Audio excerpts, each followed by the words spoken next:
Hello, welcome to another episode of Prodigy Search Presents. It's a great honor, tremendous privilege to have a dear friend of mine, Dr. Sarah Hillyer, who is the director of the University of Tennessee Center for Sport, Peace, and Society, which also manages the Global Sports Mentoring Program on behalf of the United States Department of State. Extremely impressive program, which we're going to walk through a little bit, with Sarah during our conversation over the next 20, 30 minutes, but I'm going to embarrass her a little bit and read, because she's very humble and won't tell that her story as good as perhaps is written. So I'm just going to briefly read a couple sentences from the bio. Sarah wants to live in a world filled with freedom of movement, innovative ideas, thoughtful people, and inspiring books, films, and creative media projects that tell the real life stories of everyday sporty heroes, creating a more just, equitable, and free world. Much smarter than I am, she received her doctoral degree in socio-cultural study of sports from the UT, University of Tennessee, holds a master's degree in sports psychology from Murray State, undergrad degree in sports administration from Liberty University, and Division I NC2A basketball player from Virginia Tech. So very, very impressive bio in a very short order. But tell us a little bit about Doctor, just a little bit of your background that perhaps I didn't touch on. I'm going to talk about the center and the building of that, but tell us just a quick intro in terms of yourself and what drives you and what motivates you day to day. Sure. Well, I grew up in a metropolis called Bald Knob, Kentucky, population 800. Wow. Wow, there you go. Fun fact. That's exactly right. So there wasn't a lot to do. I think we were 25 or 30 minutes away from the nearest gas station or grocery store or any part of civilization, which was a gift, right? Because my family and we just played sports. We played baseball, and American football, and basketball together. And I was probably, I say this, I grew up on the heels of Title IX. I was born in 1971. And so I was very fortunate and benefited from that. And I was probably going into the 8th grade when my dad said, "Hey, Sarah, did you know that you can get a scholarship? You can get access to great education through sports now?" I said, "No, I had no idea." And he said, "Well, would you want to go to college? Would you want to go to a good school and maybe sports could be your job?" And I said, "Absolutely." And he said, "Okay, then we've got some decisions to make. You play baseball on an all-boys team. You play American football with all boys. You play basketball with mostly boys, but some girls." And this was the most empowering moment for me when I look back, in retrospect.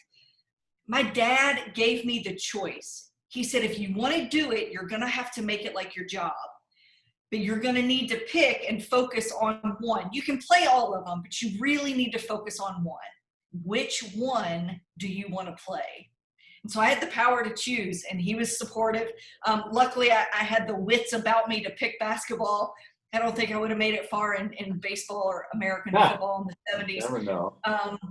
But nonetheless, that really was the beginning of a love of sport and the value of sport in my life, and was really the foundation.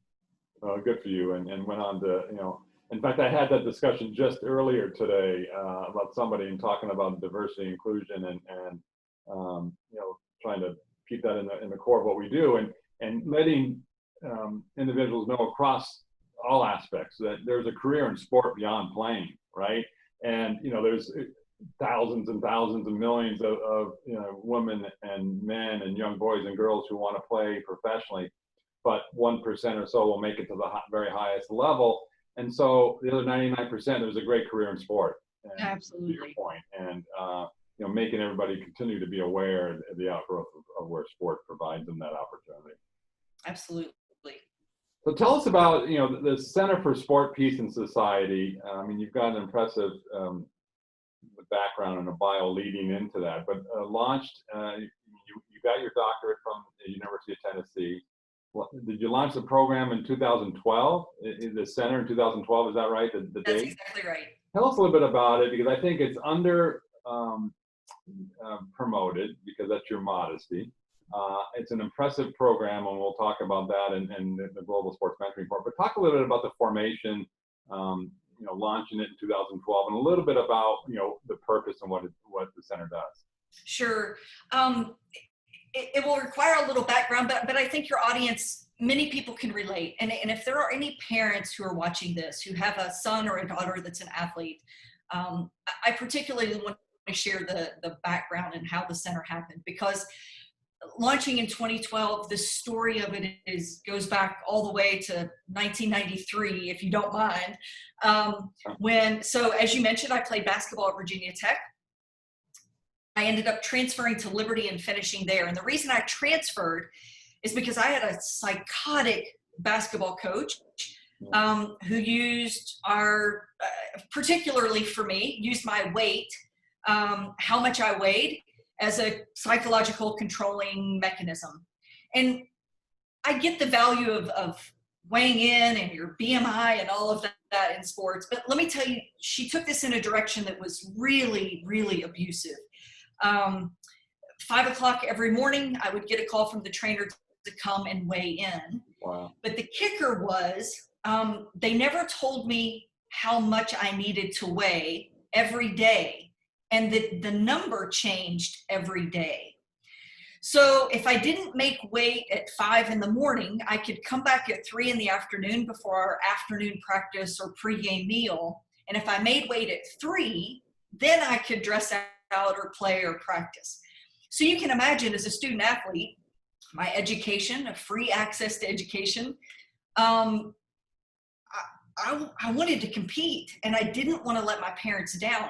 And so on the days that I didn't make weight in the morning, I would skip my classes. I would go to the student rec center, and I would bike and run in a garbage bag suit all day long so I could make weight at 3. So the importance of this story is that when I graduated, not only did I graduate with a degree in sports administration, I graduated with a really unhealthy relationship to food.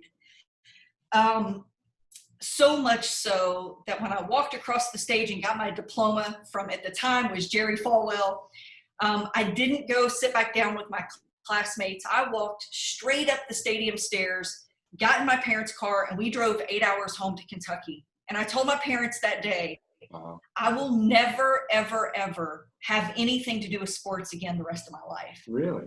Yeah. Wow. So I was so scared. I was so broken.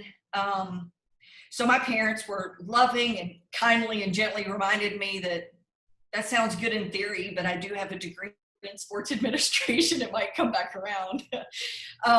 But for the next year, they let me live at home, and we worked through a lot of things. And I woke up one morning during that year, and it was so clear.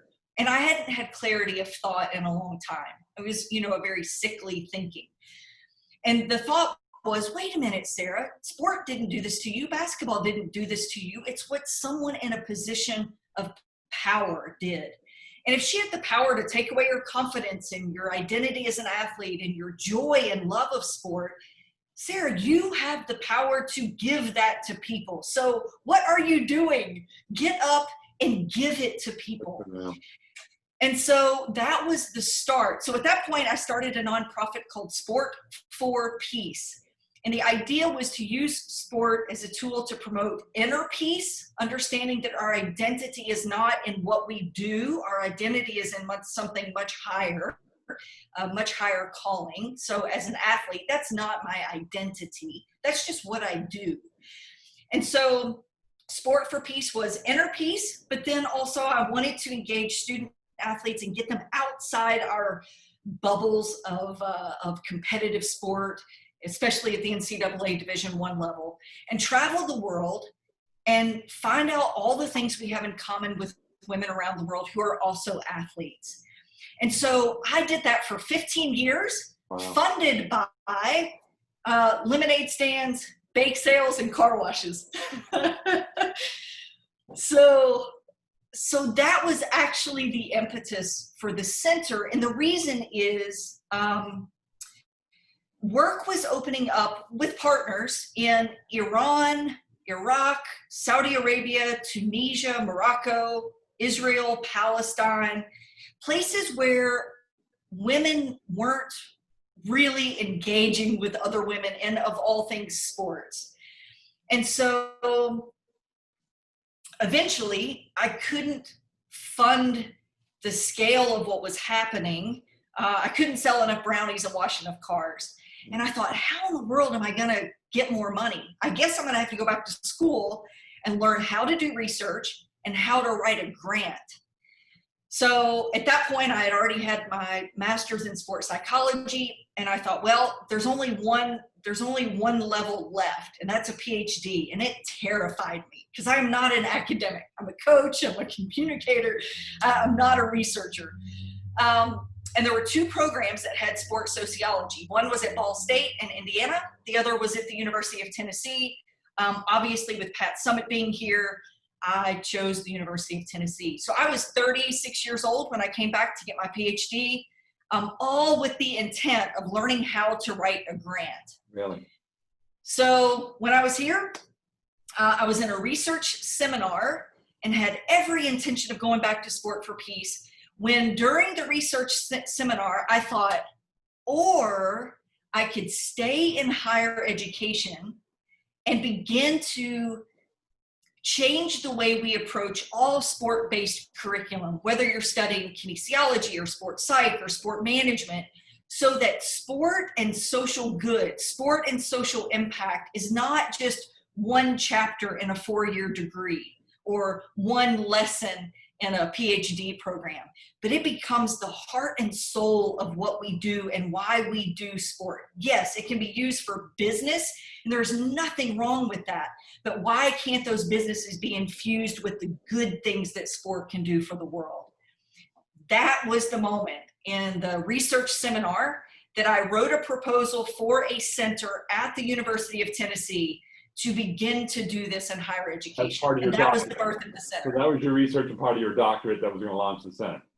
You know, I didn't even use it as my research. I just, after that research seminar, wrote a proposal, gave it to my dean and said, I think we need to do this. I think we need to change the world this way, and it needs to happen here. Wow.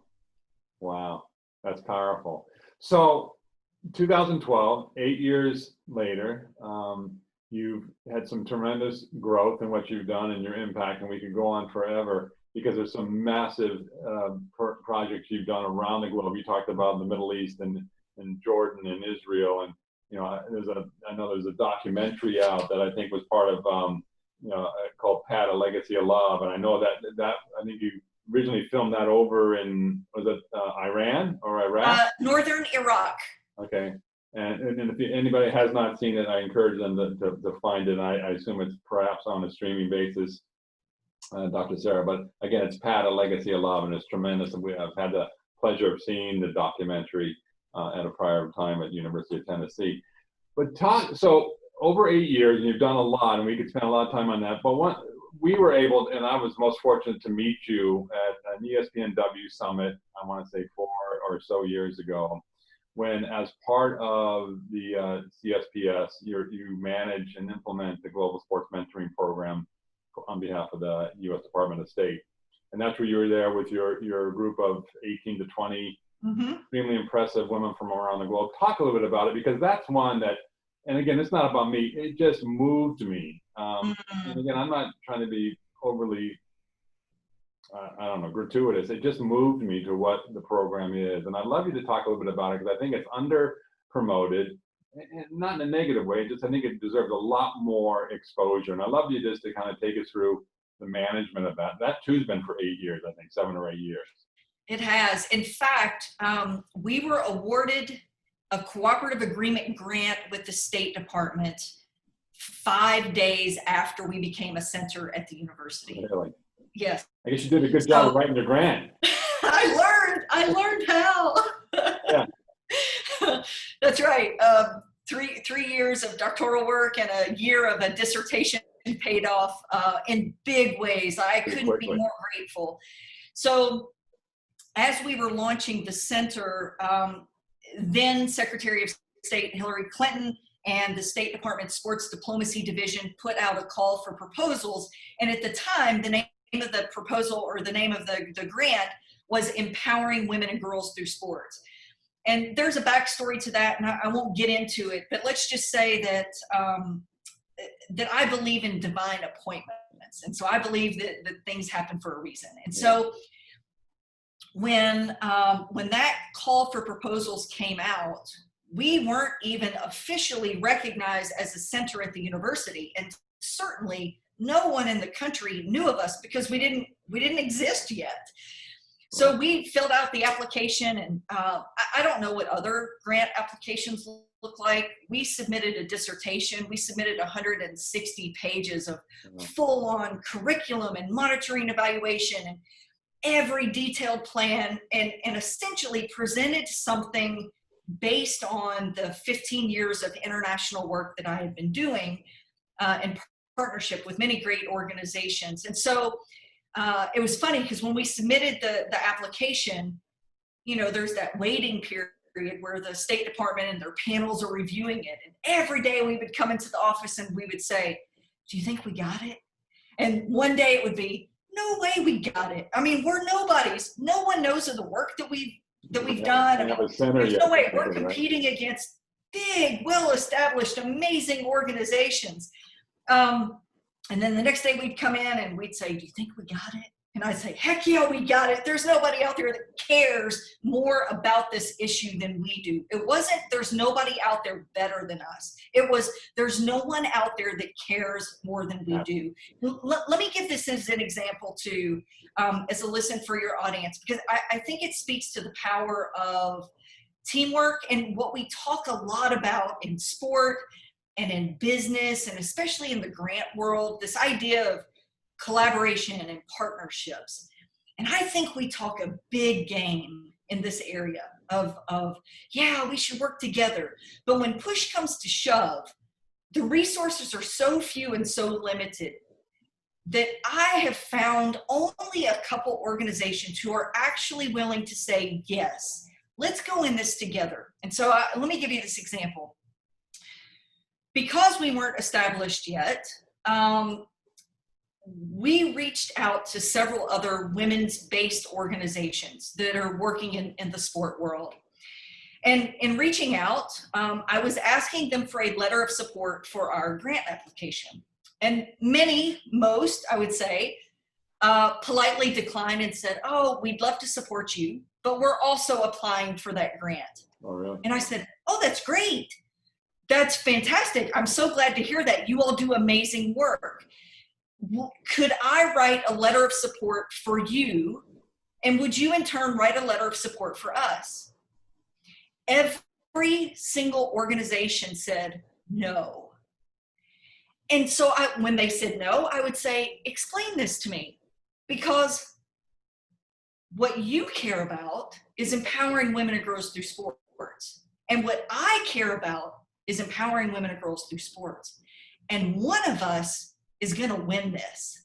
And whoever it is, don't you think we're even better with the support of one another? I can't possibly do everything as well as every other organization. I can do some things really well. But gosh, if you wrote our letter of support and we worked together, if we were so lucky to win it, how amazing would that be? And if you want it and we could support you in something that maybe we can fill a gap, how amazing would that be? And do you know, no organization was willing. How many? How many did you talk to? Probably 7 or 8. Wow. Yeah. And at the end of the day, the goal was to empower women and girls in sport. So was it about winning on there? I mean, yeah, okay, executing, or was it about the bigger picture? Right. That's amazing. Yeah, yeah. So I learned a lesson early that collaboration and the talk of it isn't necessarily what people actually mean. So anyway, but I think that's important. And I think, so nonetheless, I still wrote a letter of support for every single one of those organizations, because that's just true to who I am. Yeah. That if me speaking to them, if they were the right ones to win, great. Then how can I support that? How can I make what you do better? Because at the end of the day, we just want to make sure that we're taking care of women and girls around the world. So we were fortunate enough to be awarded the grant, which started in 2012. It has since evolved. There are 2 pillars. that the State Department funds, and it has now become the Global Sports Mentoring Program. Still with an emphasis on empowering women and girls through sports, or gender equity for one pillar. The other pillar is empowering persons with disabilities, or promoting the rights of people with disabilities. And so the Global Sports Mentoring Program has two areas of focus, diversity and inclusion, obviously a huge undergirding of both. Right. And so how many, is it like 100? I forget that I had some notes here, but how many countries over those 7-8 years have you hosted women and girls from? It's like 70 or 80? I forget the number. Yeah, so we're going into our 9th year, and between the two programs, the Empowering Women and the Disability Rights, we've trained 192 women and men from 84 countries now. Oh, wow. So yeah, and they are doing some amazing things. I'm so incredibly just proud to walk alongside them. And I know the program in its simplicity, and again, we could talk forever here. But there's a nomination process that the U.S. embassies across the world encourage women to submit. There's a selection process. There's a mentorship. So when the 18 to 20 women, I think you had 17 this past in 2019, was I had the privilege of working with. Then they do a 3-week mentoring program with some amazing companies around the U.S., from ESPN to Google to NHL, etc. But then I think what's impressive, and what I was able to sit in on, is they take those 3 weeks and create an action plan to go back and execute within their countries relative to their passion or the work that they're already doing. So, I mean, is there been a there's a lot, right? You've had 100 change, but is there a favorite story, or is there a favorite story or two that says, amazing, this young woman came in and did this and had dementia and went back and implemented a massive program with great success? Yeah, gosh, there's so many. I'll give you 2 examples, brief examples. One from our disability rights program. We had a gentleman by the name of J.P. Manez from the Philippines come. And he came as the founder of an organization that advocated on behalf of the deaf and hard of hearing community, because persons who are deaf and hard of hearing are the numbers of physical, domestic, and sexual abuse for children and women who are deaf and hard of hearing are significantly higher than the average numbers. And part of that is because very few communities have reporting mechanisms for someone who's deaf. So if you go to a police department to report abuse, there's no way to communicate because sign language isn't part of the reporting mechanism. So he was doing great work advocating for victims of sex trafficking, and abuse, and violence. But when he came on the program, his eyes were open to many, many, many other programs and things regarding adapted sports and adapted physical education. So he went back and he expanded his deaf and hard of hearing center into a very inclusive, broad range of disabilities, and started a dragon boat racing team that competes against able-bodied racers, but his entire boat is of people with different types of disabilities. So when his athletes get out of the boat, maybe they're a right leg amputee and a left arm amputee and a blind person and a deaf person. And so every single person, and they are winning races, international races against able-bodied teams. But what that's done is it's given a spotlight to disability and the abilities of people with disabilities across the Philippines and across the region.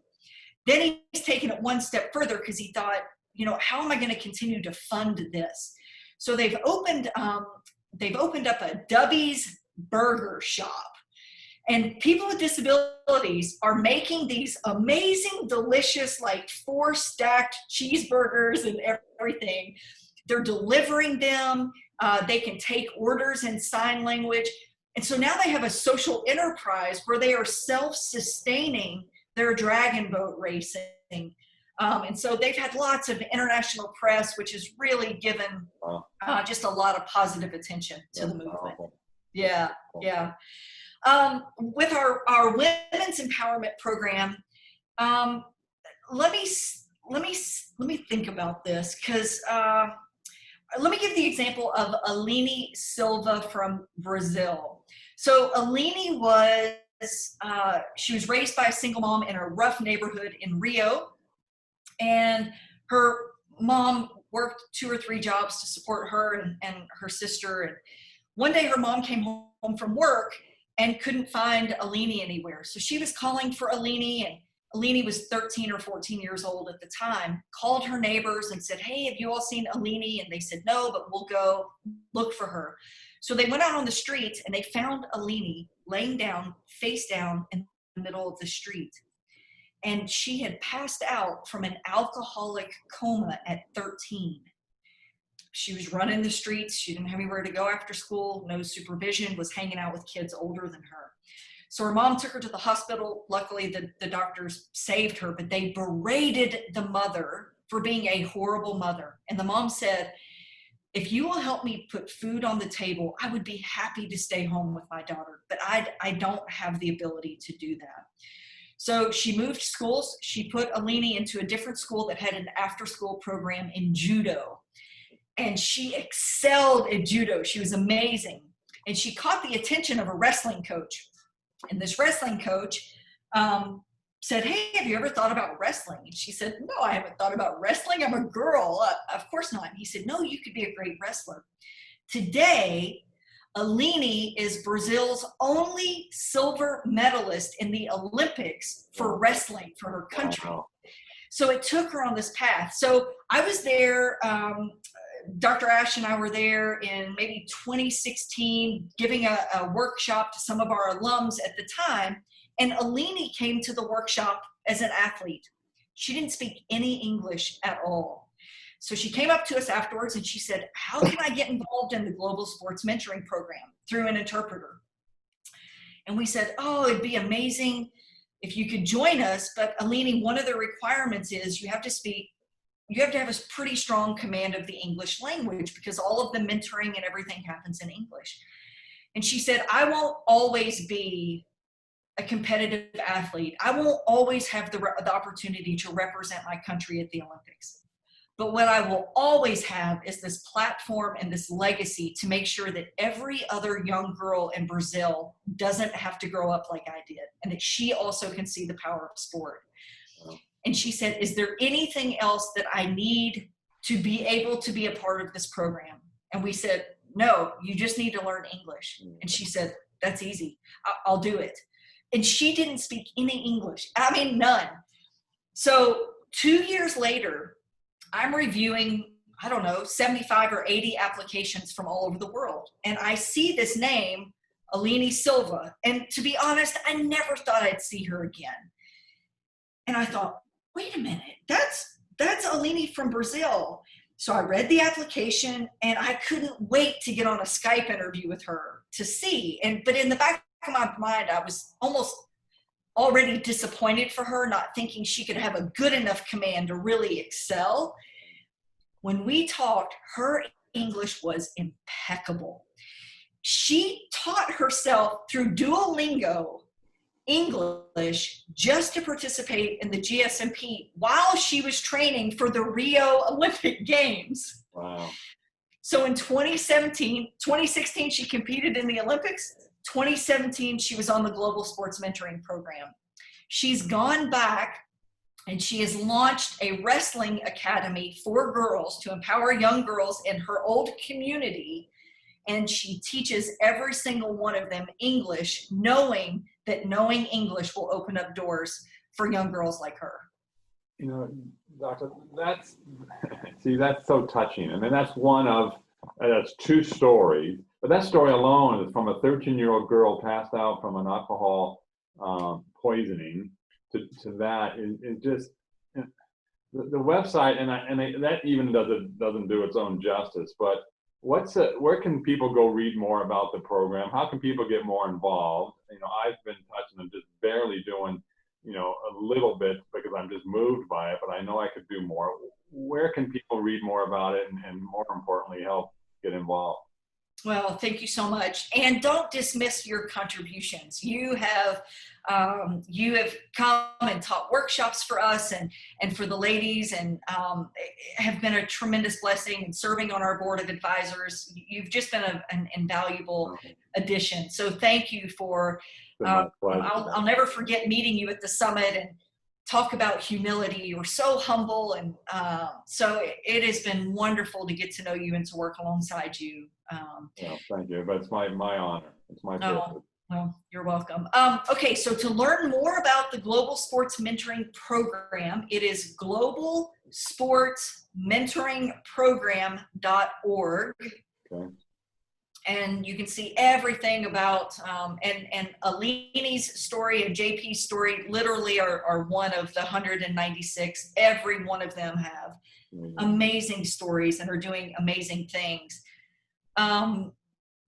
So that would be the best place. And I should also say, the State Department funds this, but the Women's Empowerment Program is also done in partnership with ESPNW. So I just wanted to make mention of their investment.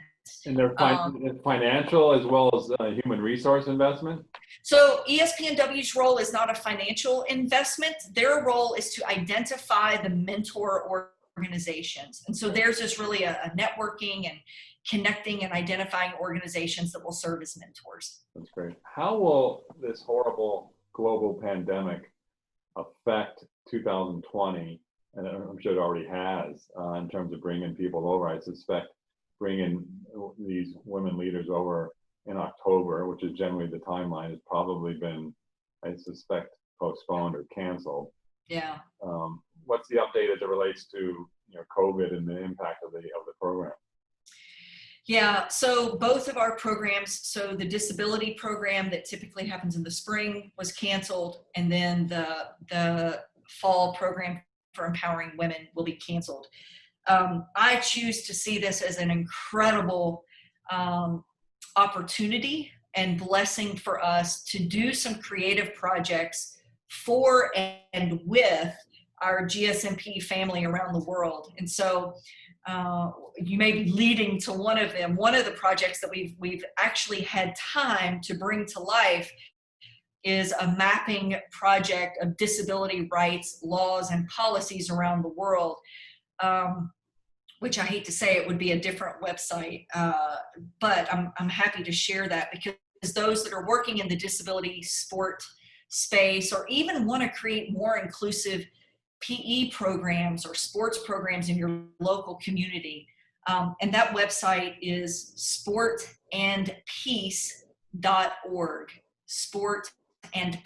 That's on the bottom of the screen as we put this together, so those will be out there for those viewers. That's great. That's great. People can find a map if you want to see what's happening, and the rights and laws that protect people with disabilities around the world. You can hover over a country and not only see what the rights and laws are there, but you can learn about their Paralympics, their Special Olympics, their Deaf Olympics, and all of our alums.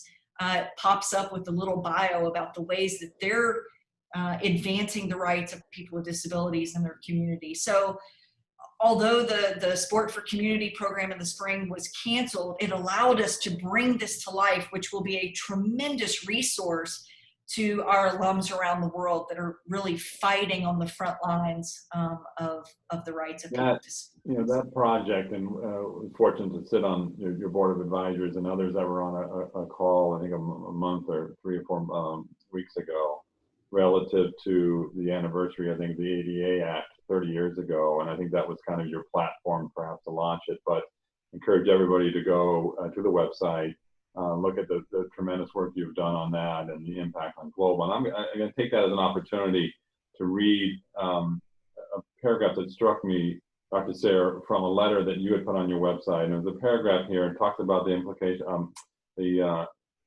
implicate the diversity and inclusion and how that is across all your programs. But you say here, we believe in what's possible, a world where gender, mobility, race, religion, and sexuality don't define individuals, but instead are celebrated qualities that enhance our shared humanity.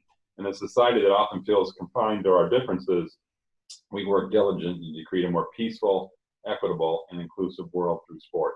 Powerful. But I think it does summarize the amazing work you've done. You continue to do what you've done over 30 years. You're 15 years prior to the CSPS and the Global Sports. I mean, it's just uber impressive. And, I'm just, extremely honored to know you, continue to work with you. We could go on forever, Dr. Sarah, and, I want to keep this into a workable time, but I can't thank you enough for what you have done, the impact it's had on the global scale. I encourage everybody to get more educated on it. We'll continue to push out all that we can to greater awareness, but you should be congratulated for the phenomenal work you've done. I love your story from your college coach and how it motivated you, perhaps not immediately, but ultimately into what you've done. You've done an amazing job. Well, thank you. And I cannot take the credit for what happens here. I have an amazing, we are a small team, but man, we are a mighty team of just young people that we call ourselves sporty peacemakers. And so I would be remiss not to mention the amazing team that's around me. You've got a great team. And what's your motive? It's high fives and it's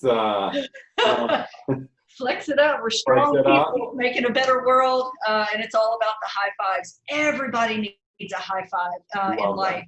Gosh, if we just approach the world every morning with the mentality of a high five, that human connection and encouraging people to be and find their best every day, we live in a better world. And so high fives to everybody, because every single, even a girl from Bald Knob, Kentucky, right, can make a difference, and every single one of us can. We just need somebody to believe us and to walk alongside us and to be our teammate.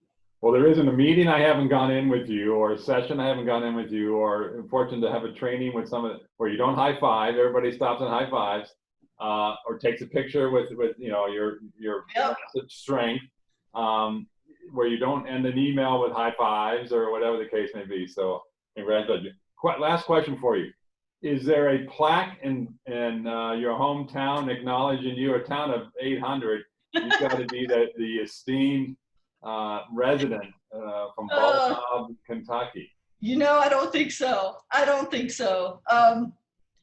But I am proud to come from there. It taught me a lot, and it's a great place to to say, gosh, that it was there, that there was nothing else to do, and that was where my love of sport was born. And gosh, God used education and sports to open the world to me, and to give me a chance to just leave a tiny imprint on someone's life. Good for you. You've done an impressive job. Another podcast, another episode will have to be the history of the name of the town, because that's very intriguing, but that's for another discussion. But Dr. Sarah, thank you for your time. Congrats on all the phenomenal work you've done, you continue to do, and I encourage all those that are watching and viewing this to get involved, because it's an impressive program that needs a lot of help and more awareness. But thank you so much for your time. Perfect. Thank you. High five, Scott. It's great to see you again. Sure. Yeah. Take care.